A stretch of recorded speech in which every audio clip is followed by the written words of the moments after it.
بسم اللہ الرحمن الرحیم۔ اعوذ باللہ من الشیطان الرجیم، بسم اللہ الرحمن الرحیم وبہ نستعین۔ ہماری گفتگو لمحہ چہارم کے کتاب النکاح میں اور کتاب النکاح میں بھی پھر ہماری گفتگو متعے کے بارے میں چل رہی تھی، اور مزید میرے خیال میں اس میں 4-5 درس ہوں گے۔ تو آج کا جو عنوان آپ کے سامنے رکھا ہے، اس عنوان میں یہ کہہ رہے ہیں کہ متعے کا حکم بھی وہی ہے جو دائمی نکاح والا حکم ہے تمام باتوں میں۔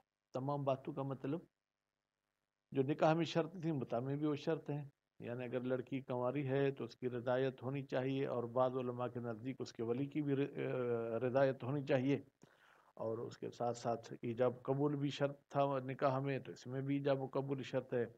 ولایتاً نکاح میں بھی باپ دادا کو ولایت تھی بچی کے نکاح کرانے کی، تو متع میں بھی ایسے ہی ولایت ہے حاصل۔ اور نکاح میں جو چیزیں حرام تھیں، ٹھیک ہے، وہ اس میں بھی جو ہے حرام ہیں۔ پھر حرام کی 2 قسمیں تھیں، ایک نسب کے لحاظ سے حرام ہو رہی تھیں، اور کچھ عورتیں جو ہے کیا ہے دودھ وغیرہ کے لحاظ سے حرام ہو رہی تھیں، یا یوں کہیں کہ ایک حرام اصلی تھیں اور کچھ حرام عارضی تھیں۔ تو بہرحال جو نکاح کے حکم ہیں تمام کے تمام احکام و متع پر بھی جاری ہوں گے، سوائے 2-4 کے جو استثناء کریں گے۔ نکاح میں مدت معین نہیں ہوتی، متع میں مدت معین ہوتی ہے۔ نکاح میں نان نفقہ شوہر پر واجب ہوتا ہے، متع میں واجب نہیں ہوتا۔ نکاح میں اگر بیوی شوہر کوئی مر جائے تو ایک دوسرے کے وارث بنتے ہیں، متع میں وارث نہیں بنتے ہیں۔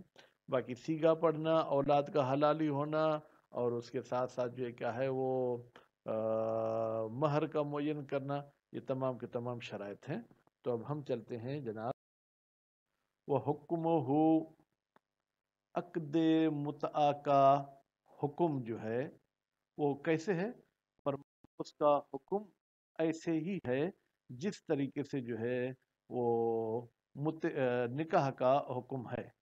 تو اس حوالے سے جناب ان دونوں کا حکم ایک ہی جیسا ہوگا۔ فی جمیع ما سلف، سلف بمعنی ذکر یا سلف بمعنی تقدم، جتنی بھی چیزیں جو ہے کیا ہے وہ پہلے مقدم ہو چکی، من الاحکام، احکام میں سے، شرطاً و ولایتاً، جو نکاح میں شرائط تھے وہی متع میں شرط ہیں، جن کو نکاح میں ولایت حاصل تھی انہی کو متع میں بھی ولایت حاصل ہے۔ وہ تحریماً، جو چیز وہاں حرام تھی وہ یہاں بھی حرام ہے، ٹھیک ہے۔ بے نوعی ہے، یہ نوعی ہے یہ تثنیہ کا صیغہ ہے، اس کا مطلب ہے 2 نوع، ٹھیک ہے۔ تو ایک نوع تھا حرام عینی، ٹھیک ہے، دوسرا جو ہے کہ وہ حرام عارضی تھا۔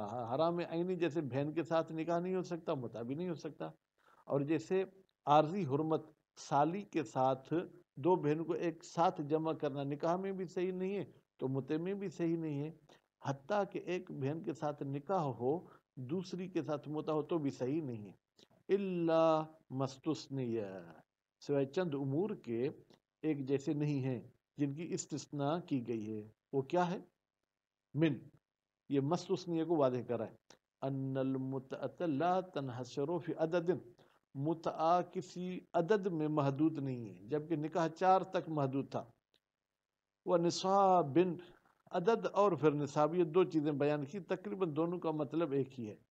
ومن انہا تصح بالکتابیت ابتداء، اور دوسرا فرق یہ ہے کہ متع ہم اہل کتاب کے ساتھ کر سکتے ہیں ابتداء، یعنی جاری رکھنے والی بات نہیں ہے، ابھی بھی کرنا چاہیں، پہلے نہیں تھا، ابھی بھی کرنا چاہیں تو کر سکتے ہیں۔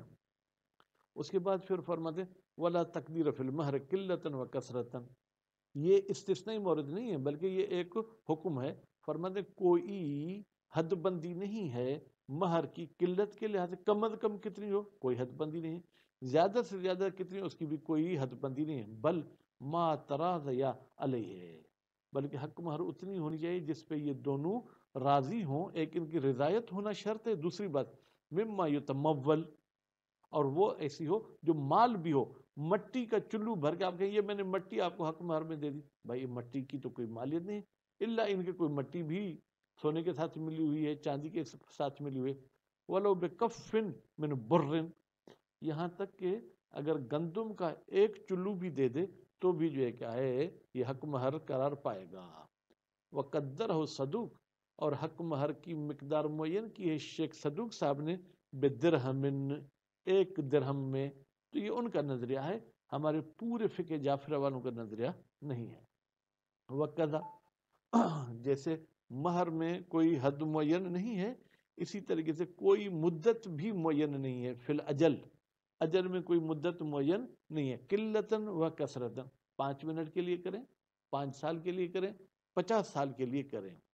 وشذ قول بعض الاصحاب، اور شاذ ہے بعض علماء کرام کا قول. وہ کیا فرماتے ہیں؟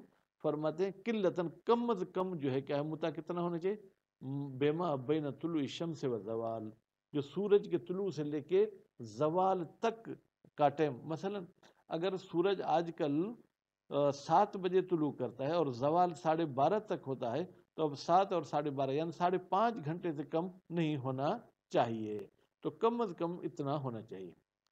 وَلَوْ وَهَبَهَا، اگر شوہر عورت کو معاف کر دے، کیا المدت ٹائم، 1 مہینے کے لیے انہوں نے متا کیا تھا، لیکن 1 دن کے بعد کہتا ہے کہ بس میں نے تمہیں معاف کر دیا، جانا چاہو تو جا سکتی ہو. قبل دخول، ابھی اس نے دخول بھی نہیں کیا تھا. فعلیہ نصف المسمى، تو اس مرد پر اس مہر کا آدھا حصہ ہوگا. کون سی مہر؟ المسمى، جو انہوں نے معین کی تھی.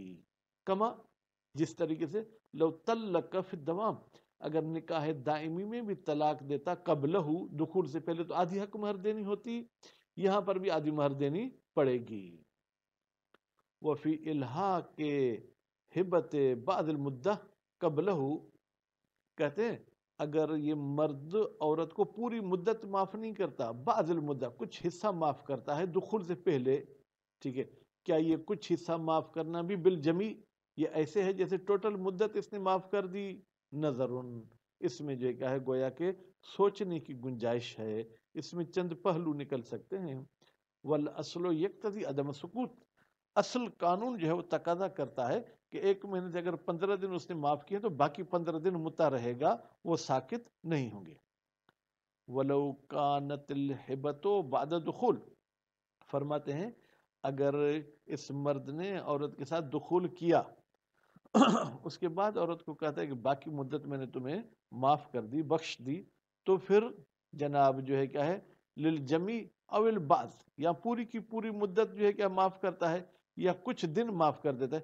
لم یسقط منہ کی مل جائے گی مہر کی طرف، مہر میں سے کچھ بھی کم نہیں ہوگا قطعاً، یہ یقینی بات ہے. کیوں؟ لاستقرار ہی، اس لیے کہ مہر تو ثابت ہو گئی دخول کے ذریعے، تو اب وہ معاف کرنے اور نہ کرنے سے مہر پہ کوئی اثر نہیں پڑے گا. ان هذه الہبۃ اسقاط، کہتے ہیں ظاہراً لگتا ہے یہ ہبہ، یہ جو مدت بخش رہا ہے، یہ مدت کا بخشنا ایسے ہے جیسے اسقاط، آپ کسی پر کوئی آپ کا قرضہ تھا، آپ نے وہ قرضے کو ختم کر دیا. بے منزلت الابراء، یہ ایسے ہے جیسے کسی قرضی کو آپ بری و ذمہ کر دیں. فلا یفتقر الی القبول، اس میں عورت کا قبول کرنا شرط نہیں ہے، قبول نہ بھی کرے تو بھی مدت ختم ہو جائے گی. ولو اخلت بشیء من المدہ، اللہ ان علماء پر رحمت کرے، دیکھیں کتنی باریک بینیوں کے ساتھ انہوں نے مسائل کو بیان کیا ہے. پہلی صورت بتائی کہ اگر شوہر اسے معاف کرتا ہے، اب دوسری صورت ولو اخلت، اگر عورت خلل پہنچاتی ہے بشیء من المدت، 1 ہفتے کی مدت کا متا تھا، 2 دن عورت چلی گئی جناب مثلا جو کسی اور شہر، اختیاراً، بغیر کسی مجبوری کے، قبل دخول او بعدہ، یا دخول سے وہ پہلے چلی جاتی ہے یا دخول کے بعد جاتی ہے. قاصحہ، تو شوہر اس مدت کے بدلے میں کم کرے گا، کس سے؟ من المہر، مہر میں سے. بنسبت ما اخلت بہی، کتنی مہر کم کرے گا؟ فرماتے ہیں جتنی عورت نے مدت کو ضائع کیا ہے. فرض کریں 1 مہینے کے لیے متع تھا، تو 1 مہینے میں سے 10 دن عورت نے ضائع کر دیے، تو 1 مہینے میں 10 دن کا حساب لگائیں گے تو مہینے کا تیسرا حصہ ہوگا، تو حق مہر میں سے بھی جو ہے کیا ہے یہ تیسرا حصہ کم کر دے گا. بأن یبسط المہر، شوہر مہر کو تقسیم کرے علی جمیع المدت، پوری مدت پر. ویسقط کہیں یا ویسقط منہ، اور شوہر کم کرے گا اس مہر میں سے بحساب ہی، جناب اس کم مدت کے حساب سے، جتنی مدت عورت نے ضائع کی ہے. حتیٰ لو اخلت بہا، یہاں تک کہ اگر عورت پوری مدت میں شوہر کو آنے ہی نہیں دیتی، سقط عن المرد المہر، تو مرد سے یہ حق مہر کیا ہے، ساقط ہو جائے گی، یعنی اس کو مہر دینے کی ضرورت نہیں ہے.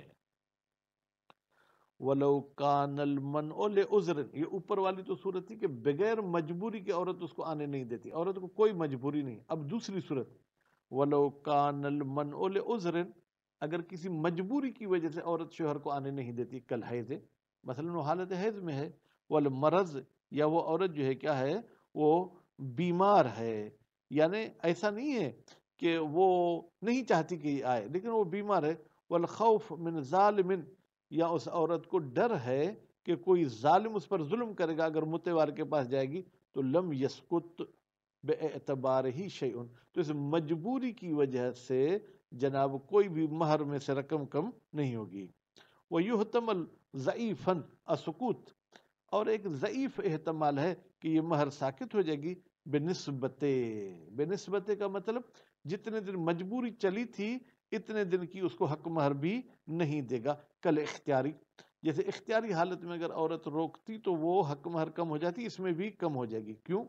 نظراً الی ان المہر، نظر کرتے ہوئے کہ یہ جو مہر ہے فی مقابلۃ الاستمتاع، یہ اس لذت حاصل کرنے کے مقابلے میں دے رہا ہے، بقرینۃ المنع الاختیاری، کیا قرینہ ہے کہ یہ مہر اس لذت کے لیے دے رہا ہے؟ کہتے منع اختیاری میں کہا کہ مہر کم کریں گے، یعنی چونکہ وہ لذت حاصل نہیں کر سکتا ہے.